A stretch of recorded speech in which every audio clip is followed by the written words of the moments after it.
Profesor Julián Díaz, buenas noches. Mediante esta grabación para la exposición tenemos los integrantes del número 4, que son mi persona, Alejandro Figueroa, Rudy Gutiérrez, Grace Horna, Edson Hillman y Rocío Hillman. Profesor, como usted bien sabe, el tema de nuestra investigación es el uso de la inteligencia artificial en la optimización de técnicas analíticas. Como ya sabe, absorción atómica, ICP, y agregando la cromatografía. Doy pase a mi siguiente compañero. Con los objetivos que nos hemos propuesto tenemos evaluar el impacto y las mejoras que aporta la inteligencia artificial en la optimización y precisión de los métodos analíticos de absorción atómica, plasma acoplado inductivamente y cromatografía en los análisis químicos. Nuestros objetivos específicos nos permiten describir los principios y funcionamiento de las técnicas de absorción atómica, ICP y cromatografía para el análisis de elementos compuestos.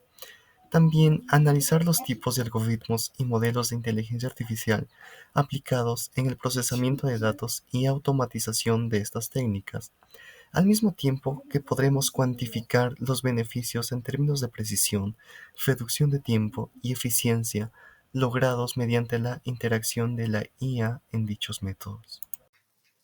Buenas noches. ¿Qué es la espectroscopía?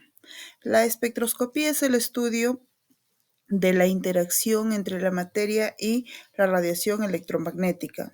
En términos más simples, es una técnica que analiza cómo la luz o cualquier otra forma de radiación como los rayos X o las ondas de radio son absorbidas, emitidas o dispersadas por una sustancia. Esta técnica es fundamental en muchos campos de la ciencia para identificar la composición de un material y estudiar sus propiedades. Aplicaciones de la IA en espectroscopía. ¿Alguna vez se han preguntado cómo los científicos saben qué hay exactamente en una muestra, como la cantidad de plomo en el agua o de sal en la comida? Pues bueno, usan una técnica llamada espectroscopía, que en pocas palabras es como escuchar lo que la materia nos dice con la luz. Cada cosa tiene su propia voz o huella digital de luz, y la espectroscopía lo analiza. Sus aplicaciones de la IA en espectroscopía son optimización de parámetros, calibración avanzada, corrección de matriz y mantenimiento predictivo. Gracias. ¿Qué es el ICP? La espectrometría de plasma acoplado inductivamente es una técnica analítica muy usada en ciencias y en la industria porque permite detectar y cuantificar elementos químicos en concentraciones muy bajas. Este funciona gracias al plasma de argón a muy alta temperatura que atomiza e ioniza los elementos de la muestra. Existen dos modalidades principales: el ICP o ES, que mide la luz emitida, e ICP-MS, que mide los iones generados.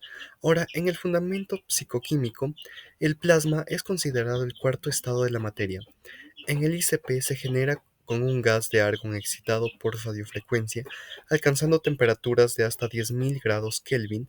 Al entrar la muestra pasa por tres procesos. Primero se evapora en el disolvente, luego se atomizan los compuestos y finalmente los átomos se excitan o ionizan.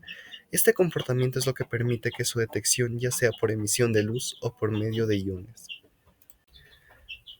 En su instrumentación básica, el equipo tiene varias partes. Primero, la muestra líquida entra en un nebulizador que la convierte en un aerosol muy fino.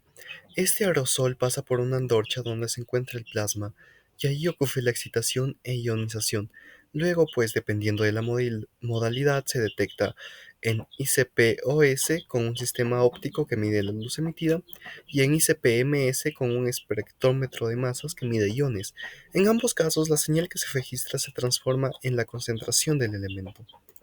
Espectrometría de emisión óptica versus espectrometría de masas. Bueno, ambas técnicas parten del mismo principio, pero la diferencia está en cómo se detectan la señal. En la espectrometría de emisión óptica se mide la luz que emiten los átomos a través del plasma. Esta tiene buena sensibilidad suficiente para trabajar los niveles de ppm o ppb y se usa mucho en aguas y matrices ambientales. En cambio, la espectrometría de masas detecta los iones según su relación masa-carga. Esto da una sensibilidad mucho mayor, llegando a partes por trillón y además permite medir isótopos. La desventaja es que es más costoso y más sensible a interferencias. Esto nos quiere decir que la espectrometría por emisión óptica es más accesible, en cambio la espectrometría de masas es más potente. La espectrometría de plasma acoplado inductivamente tiene diferentes aplicaciones en distintas áreas. En geología se utiliza para analizar rocas, minerales y determinar elementos de muy baja concentración. En el campo ambiental sirve para medir metales pesados en el agua, suelo o aire. En la biomedicina ayuda a detectar metales en fluidos biológicos, por ejemplo en estudios toxicológicos. Finalmente, en la industria se usa un control de calidad de metales, aleaciones, semiconductores o combustibles. Aunque la espectrometría de plasma acoplado inductivamente es una técnica poderosa, también tiene limitaciones y el costo elevado de los equipos y el consumo de argón, además de la preparación cuidadosa de las muestras para evitar interferencias. Actualmente esto se está trabajando en miniaturizar los equipos acoplados con cromatografía para separar compuestos y aplicar inteligencia artificial. En este caso, la IA puede ayudar a optimizar parámetros, interpretar espectros complejos y reducir interferencias, lo que hace pensar en un futuro con laboratorios más automatizados y más rápidos. Gracias. Tipos principales de cromatografía. La cromatografía es una técnica de laboratorio que se utiliza para separar y analizar los componentes de una mezcla. Existen varios tipos y aquí veremos los más importantes. La cromatografía de gases. En la cromatografía de gases se utiliza un gas inerte, como el helio, el nitrógeno como fase móvil. Esto quiere decir que el gas arrastra los compuestos a través de una columna. También se utiliza especialmente para separar y medir compuestos que son volátiles. ¿Qué quiere decir? Quiere decir que se evaporan fácilmente y también para aquellos que son termoestables y que tienen bajo peso molecular. Por ejemplo, esto se puede utilizar para analizar aditivos en alimentos o contaminantes en el aire. También tenemos la cromatografía líquida de alto rendimiento. En el caso de este, el principio es similar, pero en vez de un gas se utiliza un líquido como fase móvil. Esta técnica no necesita altas temperaturas, ya que se puede realizar a temperatura ambiente. Es muy usada en el área farmacéutica, química y también ambiental, porque esto permite analizar compuestos que no podrían soportar el calor. Por ejemplo, se usa mucho en los laboratorios farmacéuticos para comprobar la pureza de los medicamentos. También tenemos la cromatografía en capa fina. Bueno, esta es una técnica muy sencilla que utiliza una fase estacionaria sólida, normalmente una placa recubierta con sílice. Allí se colocan unas pequeñas manchas de muestra y con ayuda de un disolvente los compuestos se separan y suben por la placa a diferentes alturas. Esto permite identificar qué sustancias están presentes en la muestra. Un ejemplo de su uso es la detención rápida de componentes en plantas medicinales o en tintes. Tenemos también la cromatografía iónica. Bueno, la cromatografía iónica o de intercambio iónico se centra en separar iones y moléculas cargadas basándose en interacciones eléctricas. Es muy útil para analizar sales, minerales o contaminantes en el agua. Por ejemplo, esto se puede usar para medir la cantidad de nitratos en el agua potable o también para analizar sustancias en la industria de semiconductores. Muchas gracias. Ahora que ya sabemos los principales de la cromatografía, el que ha sido nuestro tercer método a escoger, ahora voy a pasar a hablar sobre la descripción de funcionamiento de cada aplicación en qué área de aplicación vamos a usar la inteligencia artificial respecto a cromatografía. Aquí tenemos una tabla que nos indica el área, el algoritmo o el modelo de IA que se va a usar y la descripción del funcionamiento.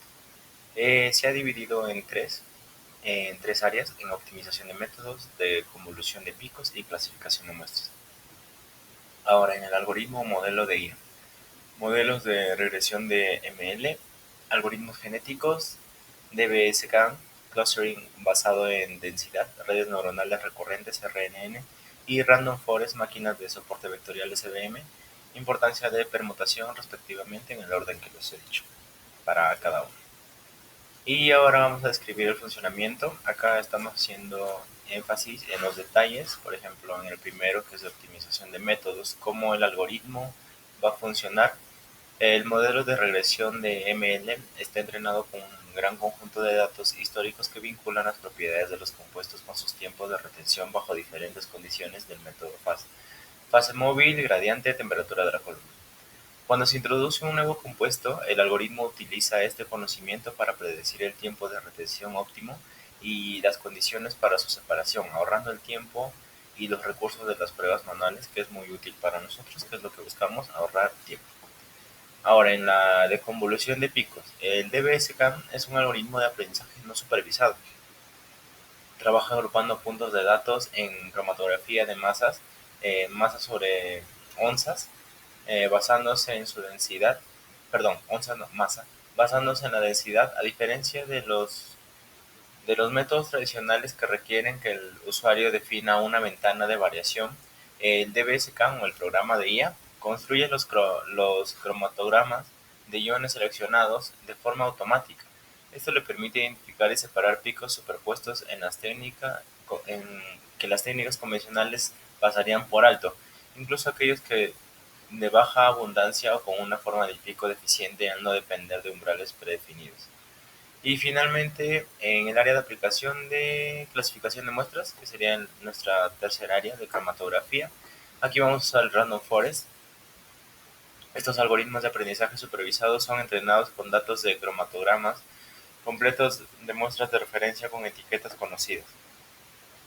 El modelo de Random Forest crea múltiples árboles de decisión que votan sobre la clasificación de una nueva muestra. Para identificar qué picos son cruciales para esta clasificación se utiliza el algoritmo de importancia de permutación. Este algoritmo baraja los datos de un pico específico y observa cuánto disminuye la precisión del modelo. Si la precisión cae drásticamente, el algoritmo concluye que ese pico es un marcador químico clave para la clasificación. Muchas gracias. Conclusiones y futuras direcciones. La inteligencia artificial está transformando el análisis químico, haciéndolo más rápido, económico y con menos errores. Además, permite descubrimientos que antes tardaban años y se convierte en un aliado para la innovación en los laboratorios. Un punto clave es la estandarización con datos de calidad y protocolos claros. Los resultados son confiables y replicables en cualquier parte del mundo. De cara al futuro nos espera la creación de laboratorios inteligentes y autónomos, capaces de tomar decisiones y optimizar procesos casi como un investigador más. En resumen, el sueño es un entorno donde la inteligencia artificial aprenda y evolucione junto con la ciencia misma. Gracias.